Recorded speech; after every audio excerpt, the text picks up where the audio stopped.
So, in the Ion lectures, I said that I was able to distill the Western Canon down to 10 books, and since I've made such a claim, I now must be punished. I must try live up to it, but of course I will not be able to. That is too ridiculous. The Western Canon is far more than 10 books, but what I will do is give you 10 books that will act as stepping stones in order for you to get based on what we could say is the Western dream. Now, before I get into this will not be some simple listicle. As you can imagine, I'm probably going to rant for hours about this topic. But I'm going to begin with the story of my life. Not that I'm a narcissist or anything. I'm going to say to myself, where was I when I heard about the Western Canon first? And of course, I was in college and I was studying critical theory. This is what my professors were giving me. Now, there was a serious issue with this because critical theory is quite a intellectual endeavor and quite hyper-rational and a lot of jargon. Would you believe my crusade against jargon may have began in those halls of college?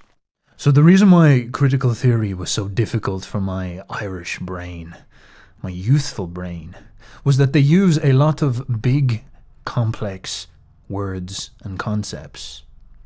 Now, many people, many famous detractors of theirs, point to this and say they were using these big words because they were bad at thinking, or worse, they were using these big words to obscure what they are actually doing, which is very, very sinister and evil. The critical theoreticians, the Frankfurt School, these guys were the foundation for people like Foucault and Derrida. Who we are talking about here is the bloody postmodernist neo-Marxists. This is the epicenter, the final ring of hell. Now, I know that I am speaking to many Jordan Peterson fans, but I actually think the postmodernists have a point. I did not understand this stuff in college, but now that I've gone back and looked over it, I've come to agree with quite a lot of their first principles. I know, this is a sin. I will get burnt at the stake for this. But these guys are making excellent points. And instead of getting angry about whether they were correct in the direction they moved things, we must look at their procedure and steelman that without judgment. I in fact believe that Jordan Peterson makes grave errors in dismissing these guys out of hand. But at this stage, if you're asking, why the fuck is he talking about the postmodernists when I was here for the Western Canon? The reason why this is so relevant is because they consolidated a new paradigm which we approached studying the Western Canon. Plenty of jargon there. Think of it this way. It's very difficult to study the stars, likewise with the Western Canon. We know it's there vaguely, but we need to zoom in and have ideas about what we're looking at. Way back in the past, we thought that they were the sparkling, shining gods up in the sky. But now we use these telescopes and we understand them as these burning beasts of fire. And it's the same with the Western Canon. In the past, we would have imagined that these ideas, these stories, were the certified concepts and truths that God gave us. But now we have a bit of a struggle. We see them just as stories. And so the postmodernists are asking themselves, what in the fuck is the correct paradigm way of seeing the sky, the Western Canon? Now, in my last video about the collective unconscious, I painted many different versions of the kingdom. But I talked about this idea of a universal architecture. You have a tree of life. And on top of that tree of life, you have this dream about the utopia, the correct kingdom we're moving towards. You need to think of the West as that tree of life. The Western Canon is like the spine, the stories that hold that thing together, that hold that tree up. And on top of it, that kingdom up in the leaves, in Asgard, that is the goal that they're aiming for. That is the West, the paradise on earth that everything is centered around. The critical theoreticians sat down and looked at that kingdom and saw that it was a colonial empire over the whole world, and they thought about the values that we propose as the key to the West: liberty, fraternity, and equality. And they said, This colonial kingdom is of exploitation, it is evil. And these values disagree with it. There's a contradiction here. So let us move this kingdom and progress it towards something more in alignment with these values. Now, the world that you live in is largely a consequence of their efforts. They became the foundation of the modern paradigm. This is why I was learning about these guys in college. What is scary and difficult for people to digest about this is this root concept that the idea of what the West is changes. The idea of what the kingdom is can change. Now, in order to change a kingdom, to move a society towards a new dream, you need to break apart the stories that hold up the old dream. If you want to move the tree, change the direction of its growth, you need to move the trunk, you need to change the trunk, you need to change the spine. And so these guys, these critical theorists, they were directing their energy towards the spine of the West, the trunk of the tree of life that held up this kingdom. And they were asking, what are the first principles that are built into this, the roots, and how do we move these around, and how do we understand these?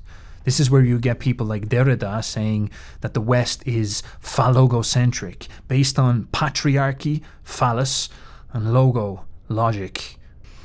And they would see something like the Bible as the foundation for these attitudes. And so if we are to get a new vision, a new kingdom, we need a new dream underneath it. And what creates that dream is now our question. The Bible and the church created the old dream. What will create our new dream? Now, the way I would like people to read the Western canon is with an understanding that this can happen. This is what Nietzsche teaches us, that categories can evolve, that these superordinate principles have changed over time and can change over time. And in many senses, the only thing stopping someone from changing these categories, taking possession of these categories, is their desire to simply do it. This is real magic. Now, Nietzsche would point to Christianity as doing this to Rome. He would point out and say that Rome had this worldview that was radically different, he calls it a master morality, than the Christian worldview of the last 2,000 years. And he would say what happened there is these superordinate first principles were changed, the categories were changed by the Christians, by the priests, to create this whole new matrix, this whole new worldview. And what simply seemed to have happened in the last 200 years, maybe 500, is that whole process happened again. There was a new evolution of values, of first principles, of foundational dreams. I know this stuff is very hard to understand, but some examples I've used before. The concept of race was widely discussed at places like dinner tables in the 19th century, and sex was entirely taboo. Today we have the absolute opposite. Race, even discussions about it, are extremely taboo. This is only 100 years later, but sexual liberty is completely accepted, and it's considered intolerant to even mildly disagree with it. If you study Latin and discover the word virtue, you find the Romans used to associate that with masculine, high displays of testosterone. But during the Middle Ages, that word virtue evolved to mean something close to a woman's ability to hold her chastity. And an unbelievable flipping of the naturalistic origins of animalistic displays of manliness to the prudish restriction of instinct by civilization. So my way of reading the Western canon is to understand how it goes over such a large period of history that you can see this happen several times. You get to look at Greece and Rome, the classical world. You get to look at the Christian world, and then you get to look at the modern world. That is 3 massive revolutions of categories and experiences. And if you were to do this properly, this is what postmodernism is. If you were to do this properly, you are able to take your mind and visualize and experience the difference between these. You're able to put yourself in Achilles' world and understand how he felt good was good. This takes work that you don't get in the books. The books are these tools that you have that you can see what they're trying to describe, but you need to do the work to put yourself in their shoes. And so these people in the Frankfurt School saw all this, and they saw something quite interesting. The West is up for grabs. All you need to do is to be able to paint a dream that is strong enough and prominent enough that it captures the mind of the people. And so many of the people who react against this stuff are simply failing to adapt to reality. You have to think of the world as a fair game, chess game. The rules are there. There are ways things work. There has to be Tree of Lives. There has to be archetypes of the kingdom. These things have to be filled. But judging morally what should be in there is quite difficult, because it's more about whoever just takes the initiative to populate the slot with their dream. And because these guys are beating you and you're going to throw a tantrum about it, does not make you correct. Think about it like you're in a magical war and you're all trying to cast spells, project your vision onto the top of the Tree of Life so that you may move its power towards what you want to see. The people with the best spell win. The people with the strongest vision inherit the earth. And if you are too incompetent to make a rival competing vision, you must bow to the king. This is why you cannot dismiss postmodernism with scorn. It is correct about the nature of the game. And if you are losing, well, it's very natural to get upset with the winner. But what is that saying? Do not hate the player, hate the game. Now, I want to be a little bit more positive. I want to talk about how you would go about moving these things towards a more positive direction and healthy direction and excellence-orientated direction, because some of these recategorizations we've seen happen have been negative. Some of them have been crazy. For example, communism was a recategorization that led to a genocide. And that's just ridiculous. We can't be letting stuff like that happen for our spiritual weakness. It will happen if we're too spiritually weak, but we should not let it happen. We should think to ourselves, how do we properly adapt to this stuff? And so a very interesting place you can start is asking yourself about words. What was going on in communism is they were taking the concept of justice and changing it to mean the middle class are evil and unjust and worthy of genocide.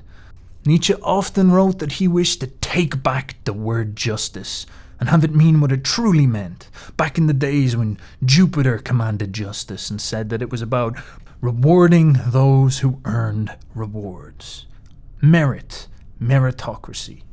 And this is a very rational position. You look at God as seeing value in everybody's souls equally, but God will judge you and reward you based on your deeds. That is the premise. He loves you, he wants you to do well, and he's calling for you to climb up the mountain. But if you do not climb, it is your fault.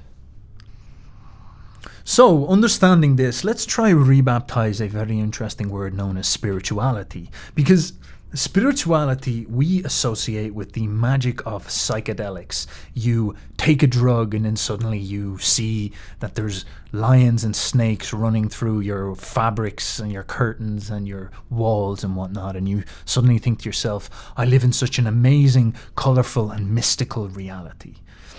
And that can be in a spiritual experience. It's a paradigm shift. It changes who you are forever and your understanding of the world. Now, that is quite interesting because we almost exclusively associate spirituality with experiences like that, these mind-blowing seeing gods and seeing other worlds and whatnot. But in the past, the notion of a spiritual experience was tied very closely to the idea of stories and magic books. You had the Bible, and it was sanctified by God. It was a magic book. You see this with the Quran. It still is largely considered a magic book, the Word of God. And so how does this make sense?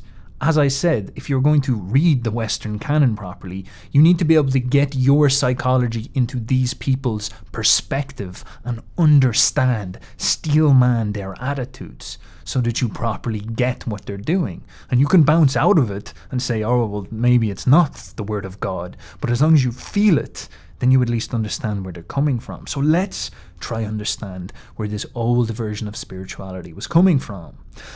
As I said in the last one, you are stuck in a reality where you need to understand the collective project you're participating in. You need to know what the fuck the universe is doing and what is the point of everything. And for that reason, you need a narrative, you need a story.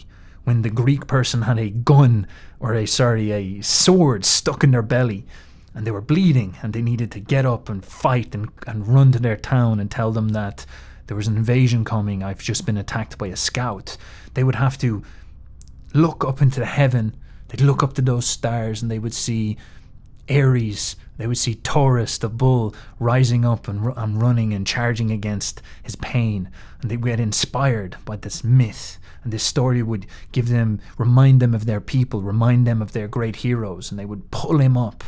Whereas if we looked up at the stars, we'd see it's all black, empty and dead and has no meaning. Is there any point fighting at all? And a simple story like that could change, save, inspire you to keep fighting for life. Now that's a spiritual experience if I've ever heard about it. On top of that, stories have that ability to spark your imagination, only it's not as mind-blowing as drug experiences. But you can feel that you live in this grey, mundane, dull world. And then you'll hear a story. You'll often see this with people who like conspiracy theories. They'll hear this story about how the world works. And it will suddenly explain everything, and they'll get vivified by it, and they'll get energized, and they just can't stop reading deeper into it, and it becomes incredible, and they find out this whole narrative about how things are working, and it gives them a purpose, a place, an identity, and so they slot into it. This is the power of stories. Stories can give you energy. They can give you reasons to fight. And so people are trying to sell you on this idea that you are a nihilist, and most certainly it must feel like that, but you are simply a computer without a software update. You are a computer that has not had a story in a long time. And so I would propose to you that when you read and understand what the West is, it grounds your heart. It grounds your understanding. It's like, oh, this was the big project that we've engaged in. And if you do this properly, if you get that real mercurial ability to shift categories and understand how we went from classical world to Christian world to modern world, if you can feel that vividly, you can really get a sense for who we are and what was going on and how fluid and, in some sense, free the process is. And how we actually stand at a point where as much as we'd like it to be black and white and there's a straightforward good and evil, we're actually in a transition point where we're trying to reconceptualize what we should be doing going forward.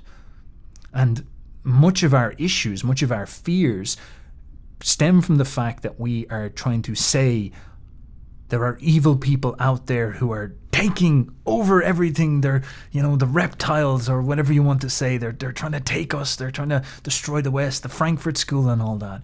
And these people are literally just adapting to our failure. And so if we wanted to compete, well, we just get our head in the game. And you'll find that most people do not want to compete. They would rather complain and whine instead of be serious. And hence they deserve to fall into someone else's dream. Terence McKenna said, if you don't make a plan, you're a pawn in somebody else's. And so I was a pawn. I was in college. I didn't really understand what was going on. I was getting taught critical theory, and it's not like I was going to invent a new Western dream. That is the dominant paradigm. But I got jaded. All this talk of critical theory, it confused me. I didn't even know what we were critiquing. And so my urge, my deep instinct, I was not conscious of what I was doing, demanded first principles. So I said, well, all of philosophy is footnotes to Plato, so they say. I may as well go read him. And that's where my journey began. I stopped going to classes, and I went to the library, and I just started reading The Spine of the West, the Western Canon, as they say. And these 10 books would be my stepping stones that you can use to get through the same thing. So I'm going to tell you the 10 books. Let's get into this. There will be a link in the description to Uberboyo.com where there will be an article with the list so you can read them. And without further ado, long intro over, here we go. So if I'm going to suggest you start somewhere, I'm going to go with an easy book like The Republic by Plato, because it is the most lucid way of seeing the world in a context that we would understand. But there is also other ways. So not only am I going to give you a book that I recommend, I'm going to tell you that you should be doing other books to expand this list vastly. I'm being a bit of a boyo about this. So you can read Plato's The Republic, and we'll talk about that in a moment. But if you want to really get to the deep foundations, you can do something that's a lot more difficult and takes a lot more time. This is up to you. You can try to actually do the job that we're describing here, where you try shift your perspective into something in the past. A boyo in the comments sent me a podcast by Luke Smith where he discusses a book called The Bikernel Mind. And this is a fantastic, the podcast is great, so look it up, but it's a fantastic concept that you get inside of it, where it's suggesting that the people in the ancient world weren't just like more metaphorical, because that's what we tend to do. We tend to look at these poems like the Odyssey, which is what I'm saying. They tend to look at these poems like the Odyssey and they say, these guys, they use so much more flowery language. They were a lot more flowery in the way they describe things, you know. They'd like say a lot more magic spells and all this, and they just wrote more elaborately. They're all like Shakespeare's running around there. But that is not actually what happened according to this theory. The idea is that these people using gods as these metaphors, that's not what's going on. The way they interpret their reality is through this concept of gods. So if you were to read the Odyssey and you start reading something like Thumos speaking to Achilles, we would be like, oh, it's such a poetic way of saying things. But like I'm trying to paint in that Ubermensch video and that anxiety video, your emotions exist in a way that you could interpret them as separate beings inside of you. You can interpret them as your courtroom that are speaking to you. You can interpret your anger as this figure that everybody has, and it comes to you every now and again, and it has a certain set of standards, and it has a secret will that's separate from your normal day-to-day mundane existence, you know. And so the ancient Viking would conceptualize anger as the fury of Odin, and the Romans interpreted that as the Teutonic Germanic fury as well. And the Irish had Cuchulainn, and he would have Ristrag, which was that crazy berserk energy that possesses him and allows him to fight battles. It's almost like his god rage takes over him. And I've been in fights before, and you actually get this experience where you are sort of rational and you're like, should I go for it, and then you just invest in fighting. And I remember like my first ever one, it was so bad because it was like helicopter punches, you know, like I was literally it was like doing the butterfly stroke and swimming or something. But more than anything, it was just that experience, is that I was held back with me and this lad were like insulting each other, and then I just like snapped. And when I snapped at that moment, it was like something took over me, you know. It's instinct kicks in, if you will. That's the way we would describe it. But they would, in the past, wouldn't say instinct kicks in. They would describe the instinct as the god of anger protecting you or leading you or deciding what happens. And it's a poignant force in the world. Like you can go over to someone and do what Aries does not like. You can be like, you are low standard, you are shit, you are low status, and Aries will wake up inside of them and come and attack you. And that's a really weird way of looking at things for us, but it makes perfect sense in its own context. That's an amazing thought. And so if you want to read the Western Canon properly and do this postmodern thing I'm trying to describe, you need to be able to teleport your mind to these past things. So I would recommend you try to close read stuff like the Odyssey or the Iliad and you try to close read it and really try to see the world that these people existed in. Try to see how it makes sense. Use stuff like Jung, use stuff like what I'm trying to say, use stuff like the bikernel mind and Luke Smith stuff, and understand what Nietzsche is trying to say when he's saying the categorical world, the way we see the world has radically shifted since then. Things are not the same. Things are not the same. And that is the great endeavor you're trying to do here. So that's what I would recommend. It's not flowery language. It's not poetry. It's probably a true description of how they conceptualize themselves. And it shows you how much we've shifted. It's a pretty mind-bending thing. So that would be the best way to do it, but that's a difficult way to do things, and some people want to get in this in the more basic sense. So I'm going to sort of give you two ways to go through the Western canon. One of them would be going in there and actually like psychologically seeing the rich world of the Odyssey, the Iliad, and maybe even you can go to Mesopotamia if you want to read Gilgamesh, and you'll get that like really ancient world. And then what happens is you get start to get like stuff like philosophy and the Romans, where things become more lucid. And this is a lot easier for us to understand because Plato writes in a rational way. Plato writes Socrates into it, and Socrates is quite a theoretical speaker. Now, Nietzsche is very strange because he says that he gives people a portal into the classical world to allow them to see people like Achilles and the master morality that he would have operated under. And he describes people like Plato and Socrates, the actual beginning of this more rational way of discussing things, as a negative thing, as a reevaluation of a shifting of categories. Because Socrates obviously talks about moral, what is good, what is true, what is right. And Achilles would have understood moral and what is good and what is right as what Thumos demands of him, what his energy, what his aggression, what his anger, what his standards, what Ares demands of him. So he would have understood that as good. And that's a whole different way of us understanding good. Us understanding good is more like everything that your anger wants is bad, and resisting that is good. That's a very Christian way of seeing things, but it's not necessarily Christian. It's more to do with like a rational way of seeing things.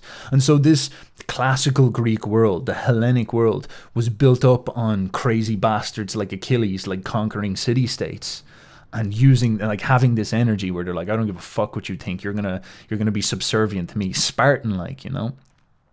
And then people, once the health starts to decline in Greece, the categories start to shift, and people like Socrates comes up and starts to critique the myths. So these myths create this, they hold this perspective together, this understanding of Ares as an actual god that speaks to you, holds this whole morality and this whole worldview together. It's a whole dream is all held together. And then Socrates comes along and says, so what exactly is Ares? And why do you listen to him? And then everybody's like,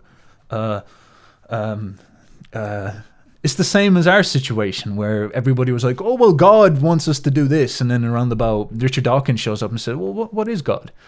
And then everyone's like, what? He's like, you know, but like, he's God. Like, you know, he's God. What is God, though? Oh, fuck. The critique. It's the same with the Frankfurt School. Like, people give out about them, but they're sort of fulfilling the role that Socrates does. They turn on the past and they critique it. And Nietzsche would say this is generally, well, he doesn't like it. He says, no, this is a bad thing because the classical world was cooler. People were more in touch with their instincts, and the instincts made people more healthy and great. The instincts are way more valuable than we give them credit for because we're trapped in this over-rational thing.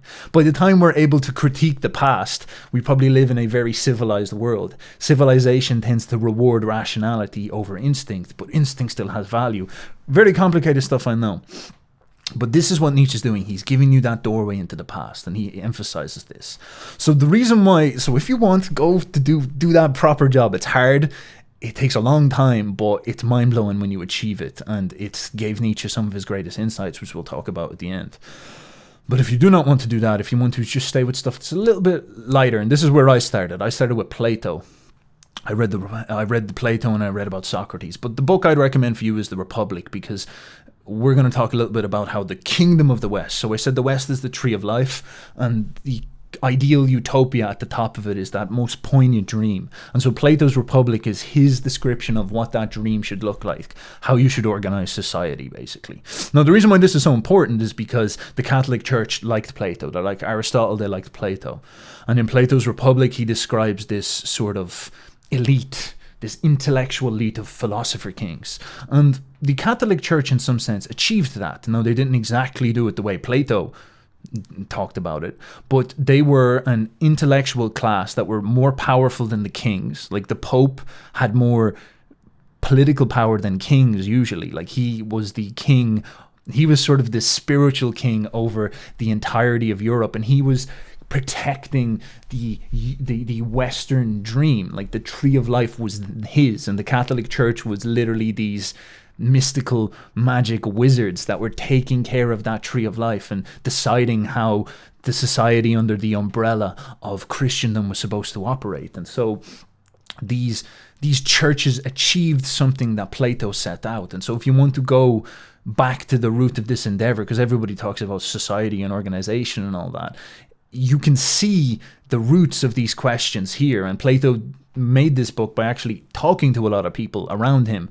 Like he went to a lot of different groups and figured out, like, how do you do things? How do you do things? Oh, I'll take a little bit of this, take a little bit of this. This might be the best way to organize things. In this, you get the allegory of the cave, which is what inspired the movie The Matrix. The Matrix is essentially a updated version of telling that story, which is brilliant.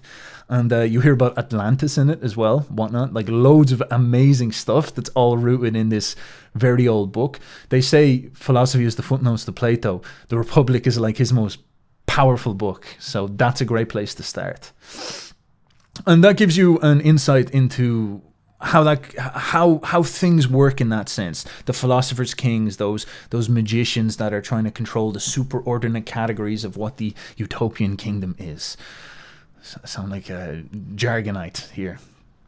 So next I would recommend you going to Rome, because before we had the Catholic Church and Christianity, which of course came out of Rome, you have Rome itself. You have the apotheosis of the classical world and an identity that people still call back to nowadays. You had the Holy Roman Empire a thousand years later calling back to Rome as this sort of unified identity. Christendom was sort of Roman, the Roman Catholic Church. There's something very profound about our conception in our minds of the West as something Roman. Even the Jews, like Benjamin Netanyahu, calls the Europeans Roman in some sense. There's this the Zionist, I think his name was Moses Hess, when he was trying to get Zion and that movement towards establishing the kingdom of Israel back in the Middle East, he would refer to Jerusalem and Rome. This was the type of dichotomy. And so Rome is this big poignant vision in our minds of what the West is.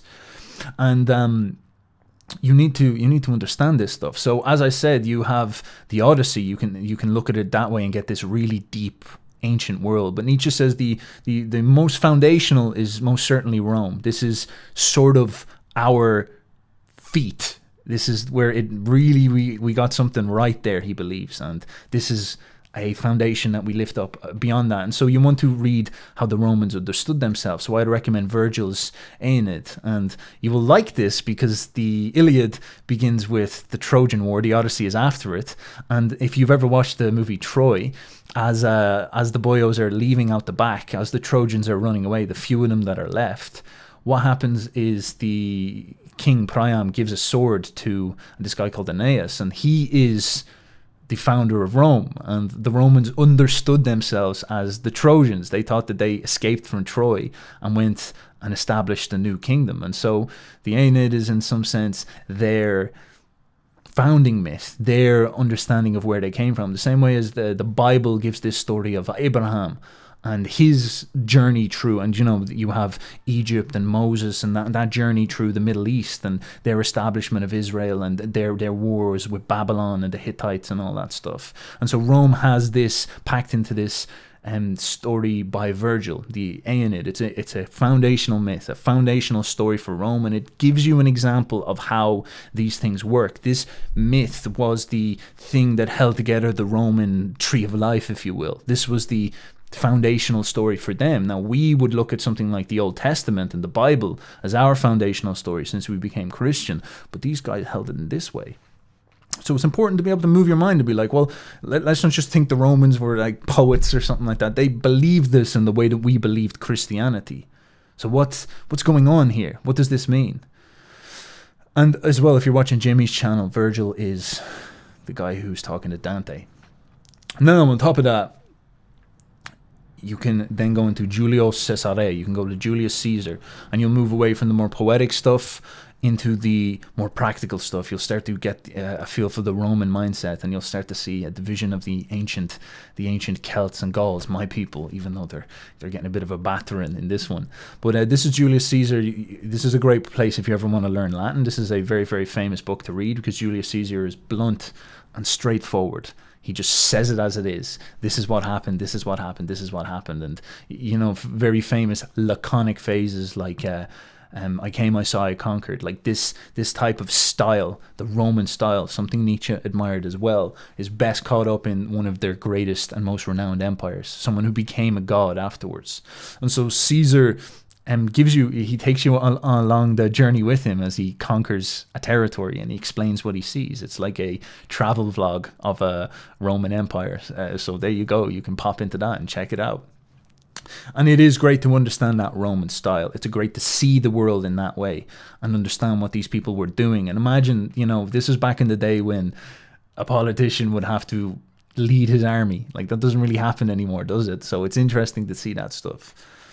From there, we can move into the realm of Christianity.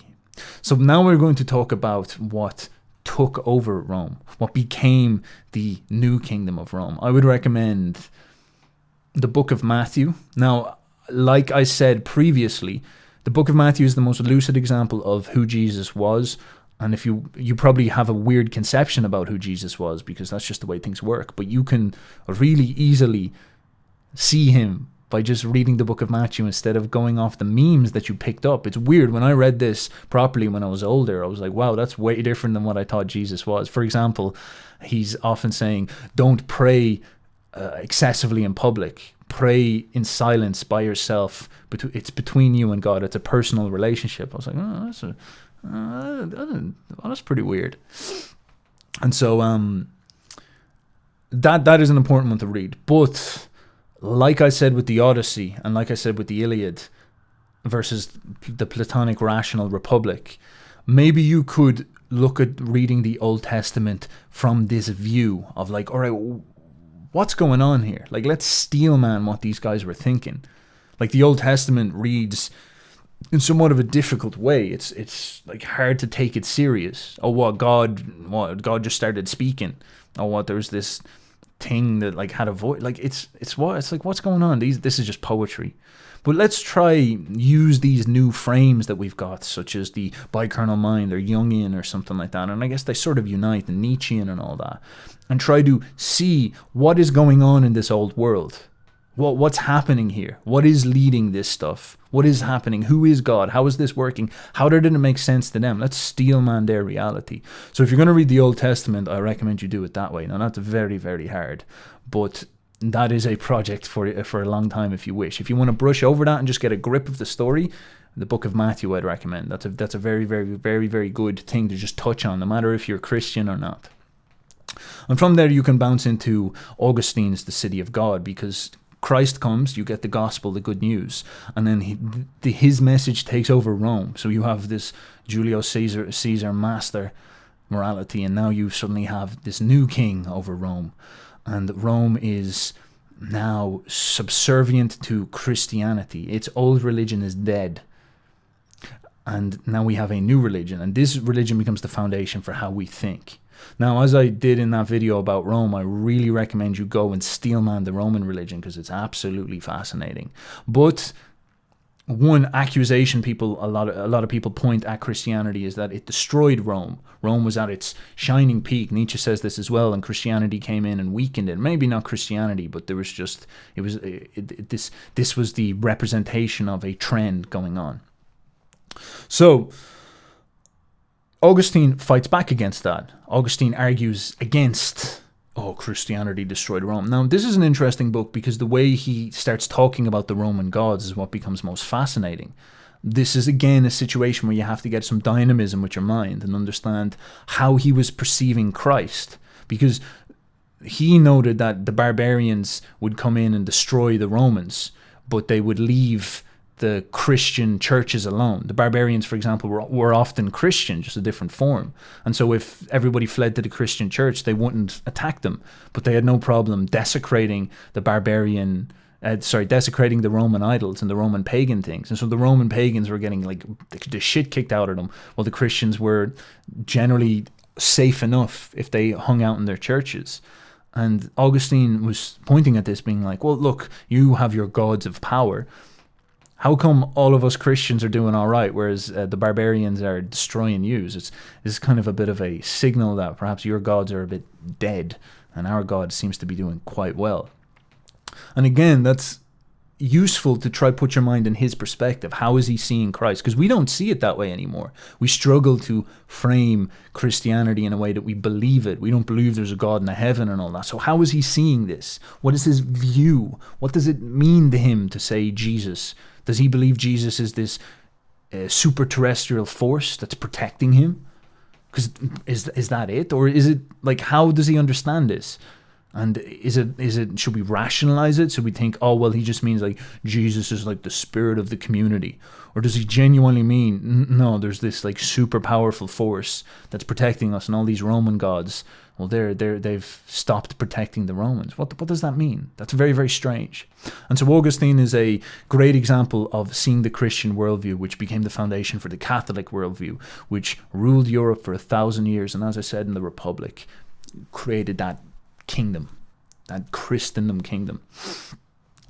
But what eventually happens is, over those 1,000 years, I'm going to skip a lot because you have a lot of stuff that happens in the middle, especially intellectually. I'd recommend learning Latin if you really want to get into it. But we're just trying to stepping stone through this quick. You can then bounce on to Machiavelli's The Prince, because Christianity is quite idealistic. Christendom and an idealistic tool. And what's interesting about Christendom is because you have a superordinate cultural religious order that holds together Europe, the political things, you have a lot of princes. You don't have these big nations that grow because there's a super order. There's no real need for a super orders there's no real need for like super empires.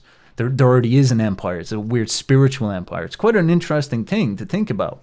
And so Germany, for example, modern Germany was divided into loads of principalities, loads of little counties, that type of thing. And there was a prince on each of them. And Italy was quite similar.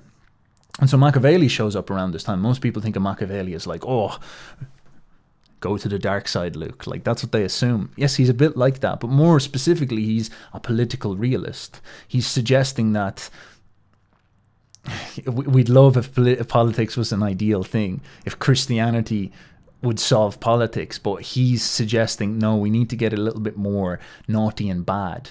We need to get a little bit more down to practicality and what actually works, even if it's a little bit evil, even if it's a little bit dangerous and whatnot. And so he starts proposing the idea of like, Italy needs to unite as a political unity, as a military unity. And this is where you get the embers, the roots, the seeds of a very modern concept. Now, this is interesting in and of itself, a very modern concept known as nationalism. So we all think of nationalism as like a conservative right-wing calling back to the past, but that's not true at all historically. Like, nationalism was not really a thing. Nationalism was a left-wing thing for let's even get into this. This is, again, it's just about allowing your mind to move to where these categories shift. The French Revolution happens, and the French Revolution is a rebellion against the Catholic monarchy, the divine right of kings. Like, even try just imagine how that would make sense to someone. The king has divine right to be my ruler. Like, we couldn't think like that nowadays. Do you see how weird that is? But these people believe this stuff, and we can't just say, well, they were stupid. It's like they made it through medieval history. You probably wouldn't. You're probably too dumb to figure that out. So these guys are a lot smarter than you think. And so The divine right of kings made sense. But then, of course, came that rebellion against that. The rebellion against that was the democratic nationalist rebellion. Similar thing happened in England. And so the concept of left and right came from that position in the French courts, where you would have the right wing of the right side of the court would have been the representatives of the monarchy, of trying to conserve the old order of the Catholic hierarchy that was enforced by the church, and they would all be over here on the right. And then you'd have the secularism, division of church and state, national polity, democracy, liberal movement, liberty, fraternity, equality. This was a left-wing movement. Nationalism was a radical left-wing revolutionary ideal. And now it's shifted to the right wing. Now we consider it a highly conservative, nearly taboo topic. And that's just absolutely mind-blowing how people's...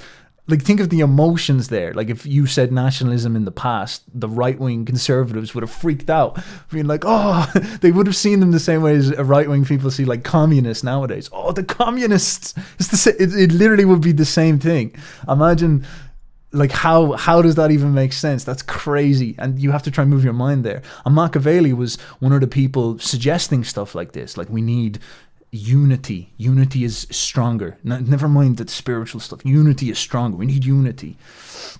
And so that's a very, very crazy thought. And so he was burdening this up, and this became a big deal over the next 500 years after him, after the Renaissance. Christianity got splintered by Protestantism. Protestantism burst open the doors, and then Catholicism lost its grip, especially over the most important parts, which were the Northern Europe.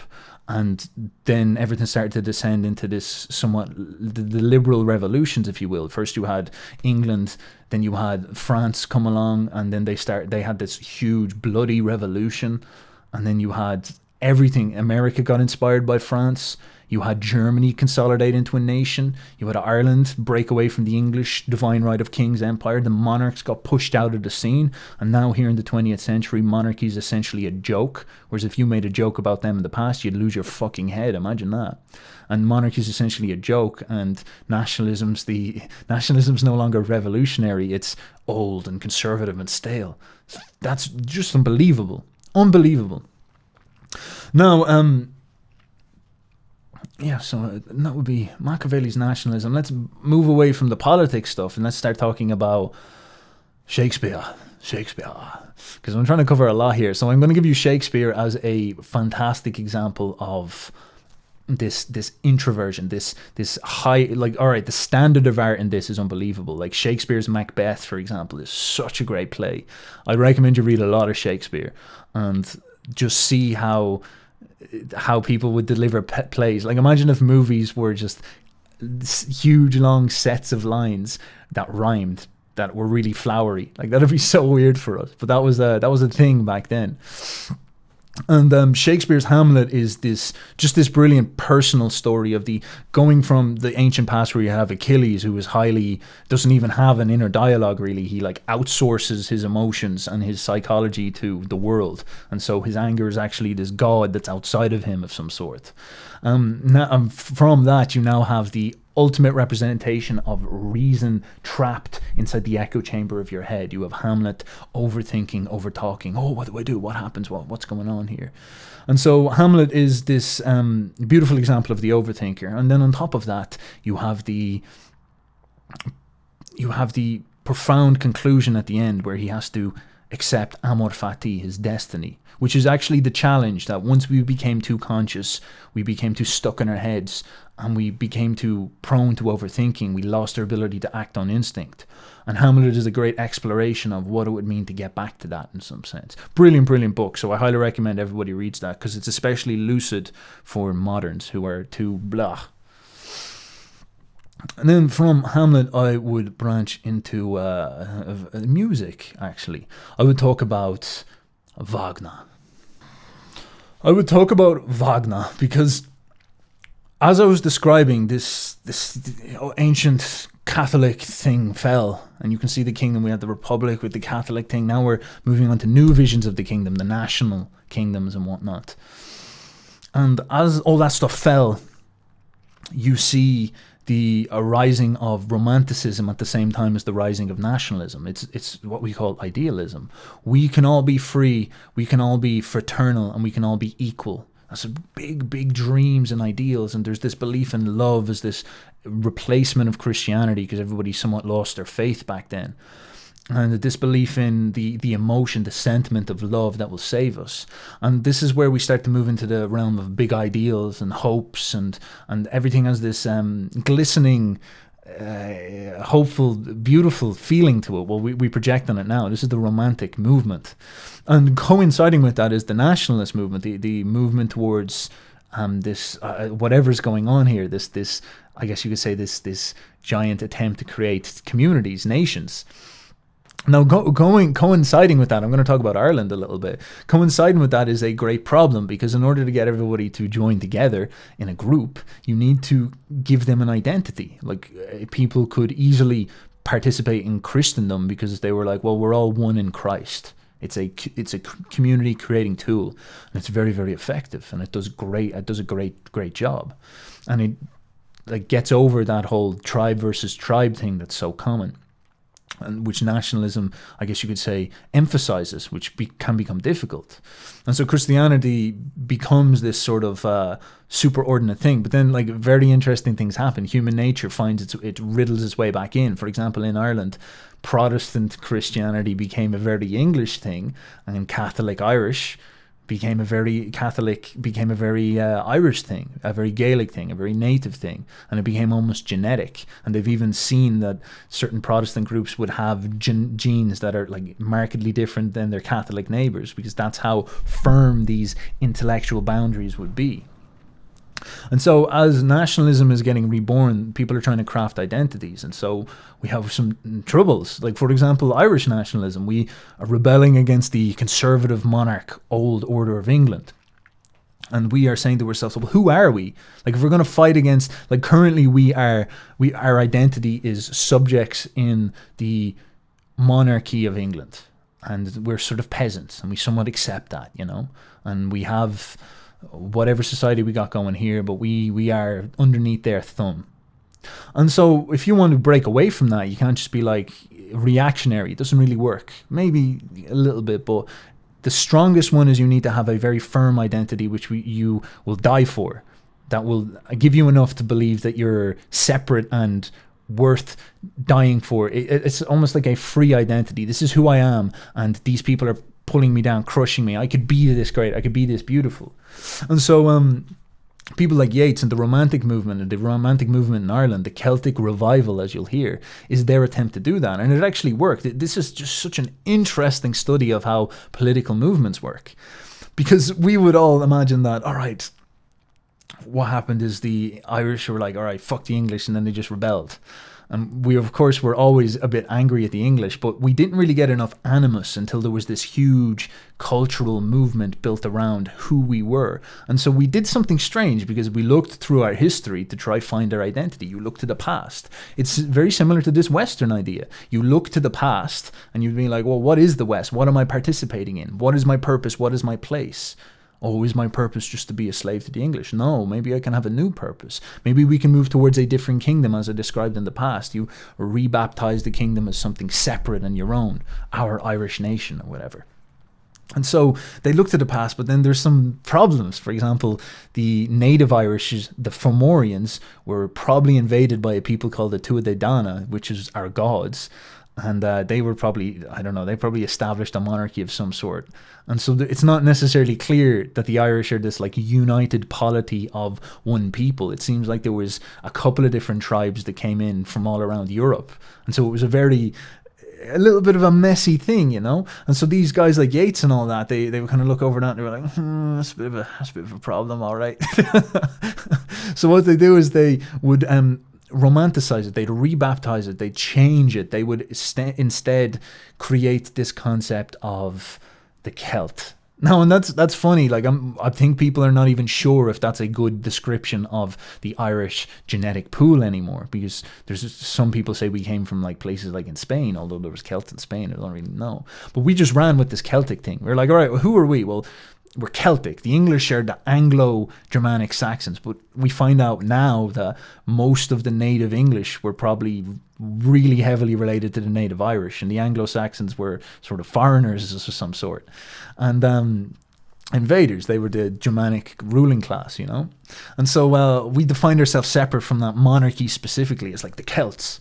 And this is where we get all the Irish music and all that stuff. This is where we get that cultural revival. We reinvigorate the style. We do trad music and all that, and we are like rebirth our myths, and we spend a lot of time really recrafting this stuff, so we have a firm separate cultural feeling. This is who we are, separate identity. And what happens then is you get this very interesting stuff where nowadays we think of Irish trad music as something from like the medieval times. You listen to trad music, you're like, oh, it's medieval Ireland. Yeah, it's beautiful. And there's most certainly elements of that. Like they did take it from the past, and it is a very Irish sound that was preserved well. But a lot of this stuff was standardized in the 19th century during this romantic attempt to create the concept of the Irish nation. And when they did that,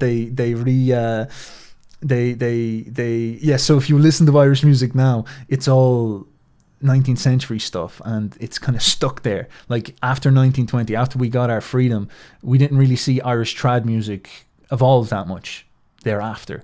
Like it stayed. It's this 1850, 1920 period, and that's sort of where it all comes from. And so there's these standard tunes. You have it in jazz and opera as well. You have a standard set of tunes, and they're really the big deal. And it's rare that you see something new added to that. And so, like for example, modern Irish music is like people like Bono or Hozier. They're just popular rock musicians. They're just part of the bigger picture.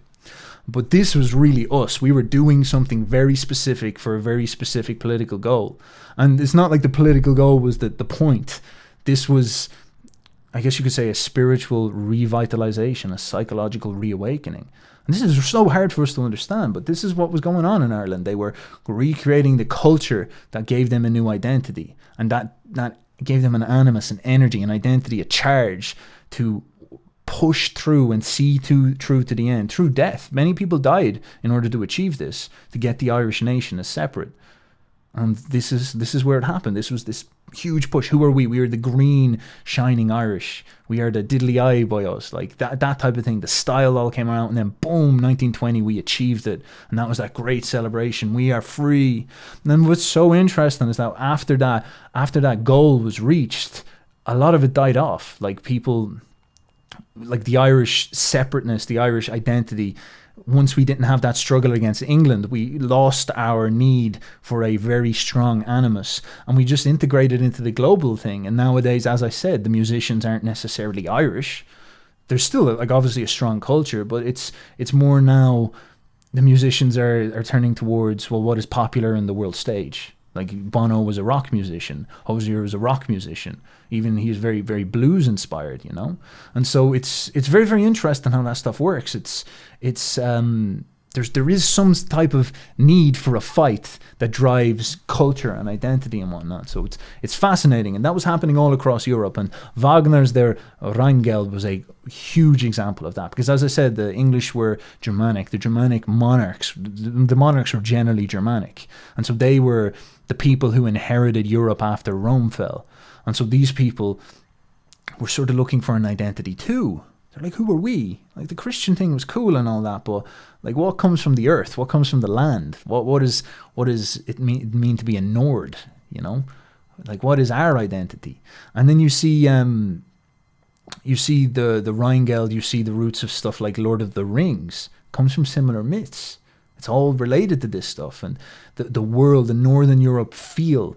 Like if you read Tolkien, he draws a lot from medieval England, and he gives you the feel of how they saw themselves, the sort of world that they're in. The elves has a very, very English style. Like I was in a church in Manchester, and it just looks like something out of Lord of the Rings, because that's just the very Northern English style. And Celtic, I realized that Celtic stuff has that similar style. It's very, very interesting. And the Germans, like people like Wagner, they were trying to rebirth that dream, that image, and it gave that huge animus that pushed towards the creation of the German nation. When Nietzsche was knocking about, that was when Germany was made. Before that, it was all divided. and then they united it into a nation. And then obviously like that went into a couple of there was a couple of fights about that in the next century. But that's the animus that was going underneath it. It was like this opera dream, this cultural dream was one of the big chunks of that. That was a huge part of it. And so it's important to understand, because this opera is obviously considered like a high peak of art from that century. But you can also look at it as, well, what was happening in the culture at that time? Why did these people connect with this stuff so much? What type of feelings were they getting? Like when we would listen to Irish music, and it was like this great, powerful, it would speak to our emotions on a profound level. It's the same with something like this opera. It would give the Germans a image of, we can push forward towards our dream, our vision, our nation and whatnot, our future. And so this is, again, a fascinating thing, because all of this stuff in nationalism is somewhat irrelevant now. People are, well, it's coming back in the scenes, but for a kind of 50 years there, people had brushed that off the table, saying it's not important.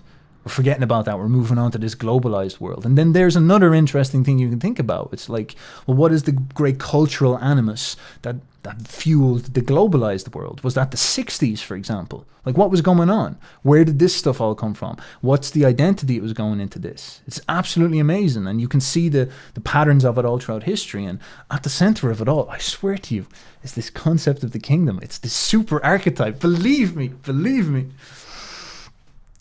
Now, from Wagner had a very interesting boyo follow him around like a little lapdog, and Wagner would always disrespect him, so he ran off into the mountains and began to like hug horses and oil up statues of Marcus Aurelius, and let's not go into the dirty details, but you have this guy called Screechy Nietzsche. And he's hanging out with Wagner. He's seeing all this stuff. He's feeling the power, feeling it. And he's like, this is class. Love this stuff, lads. Lads, this is some good stuff here, like. But then at some point, he starts to notice a couple of inconsistencies. Like Wagner drawing from pagan myths, but also being Christian. Wagner getting involved with this nationalism, but kind of thinking to himself, well, if all these nations come up with their desire for will to power, and if this is going on in France and England and Ireland and Italy, probably going to be like, they're probably going to bang heads at some point, aren't they? And so he starts to notice then the God thing. He starts to look at the Western canon. He starts to notice these things like, God, the ancient world was a lot different than the modern world, and those Christian ideas, we don't really follow them. Like, we kind of pay lip service to them, but we're not bending at the knee. We're not turning the other cheek, especially like with all these nations rising. I don't see the nations start to turn the other cheek. That seems like that's going to go to hell, or something's going to happen with all this stuff.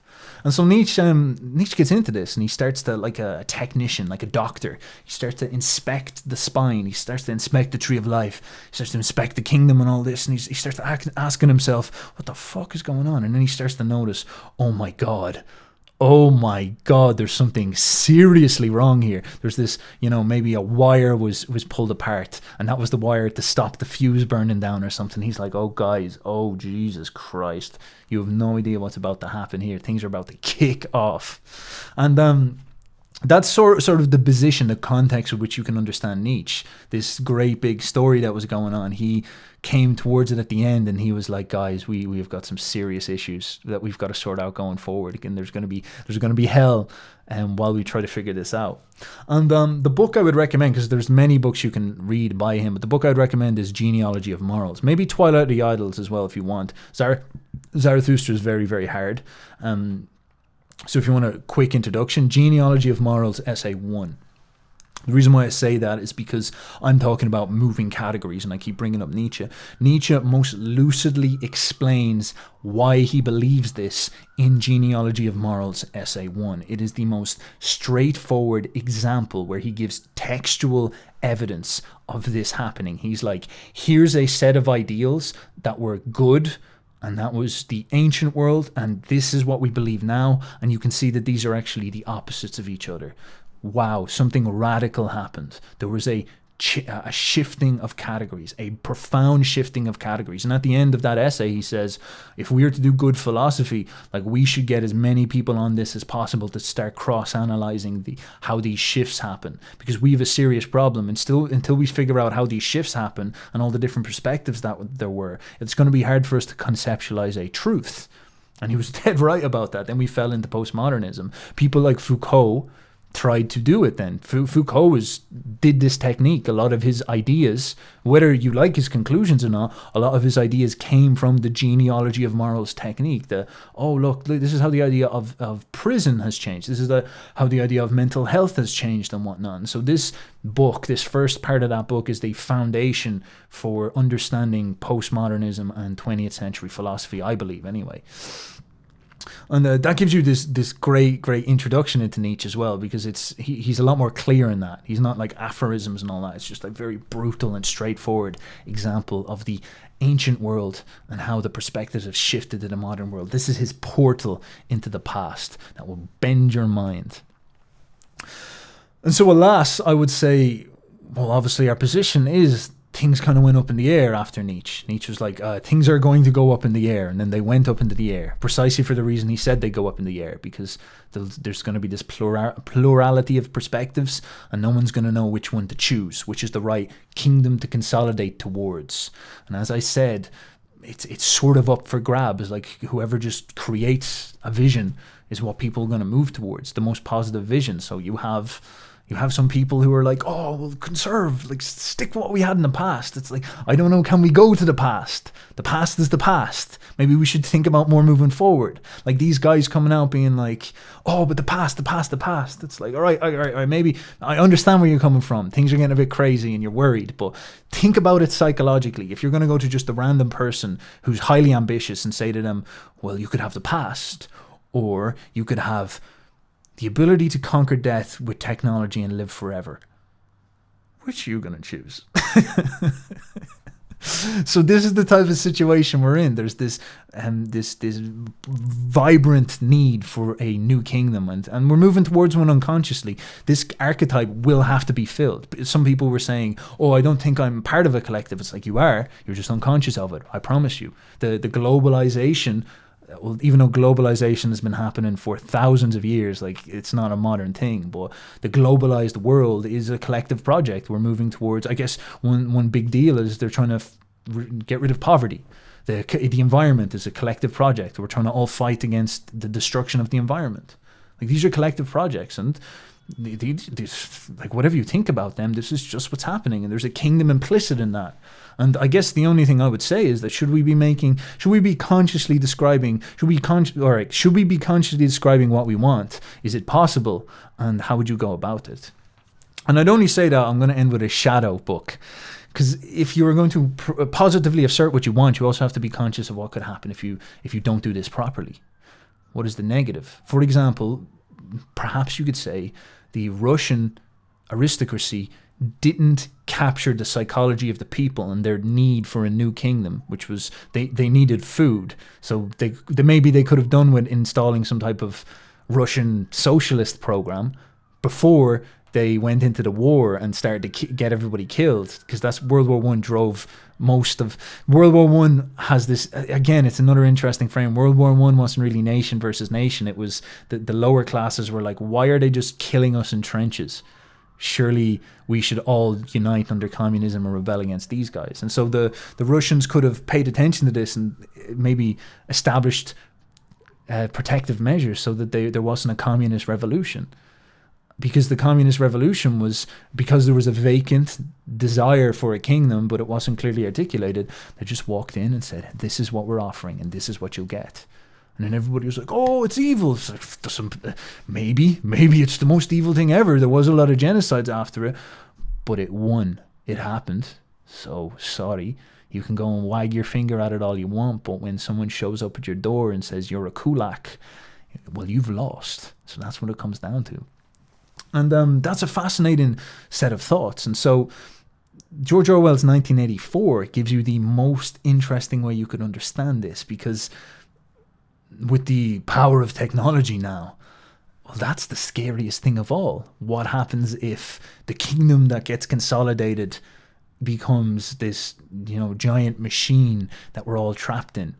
What happens, if it becomes this like monstrous AI that turns tyrannical against humanity and traps everybody inside of it, some type of beast on top who owns the whole thing, and everybody's suddenly imprisoned by their own creation or something like that. We create a machine that becomes our prison. We make the Matrix and then trap ourselves into it. What if that happens? What happens there? Oh my God, that's so scary. And so George Orwell's 1984 gives you the final, I guess you could say the darkest warning of where the kingdom could go if you're not very, very careful, if you don't take this stuff serious, if you just keep wagging your fingers instead of coming up with solutions. And so that would be my little walk through the old Western Canon. It's a little bit crazy, but I am emphasizing a philosophical approach towards this where you become lucid with your perspectives, and I think it would be incredibly nourishing, and it becomes incredibly grounding as well, because you really get a sense for the story. Like, a lot of people talk about stuff like nihilism. Oh, we're all nihilists nowadays. Oh, there is no meaning in all that. And to be honest, once I've started to understand this, I don't really feel like a nihilist at all. It's incredible. I got this like great foundational concrete settling. I was like, okay, it's not clear where we should go, what we should do going forward, but I sort of get the story. I sort of get a grip. I have a clarity about the nature of the problem, and that solves a lot more. Like that kind of dismisses the nihilist question. It's more about there's something going on. It's true. It's not like it's absolutely meaningless. And so, as badly as I'm describing this, I would suggest you get a grip of all that stuff, because once you have that, as I said, it settles your soul in a strange way. It might not give you answers, but it helps you ask the right fucking questions. I guess that's the best ending I could have. So Terence McKenna and Alan Watts should be coming up soon. Article probably linked in the description. All I can say is stay juicy, boyos, and I'll talk to you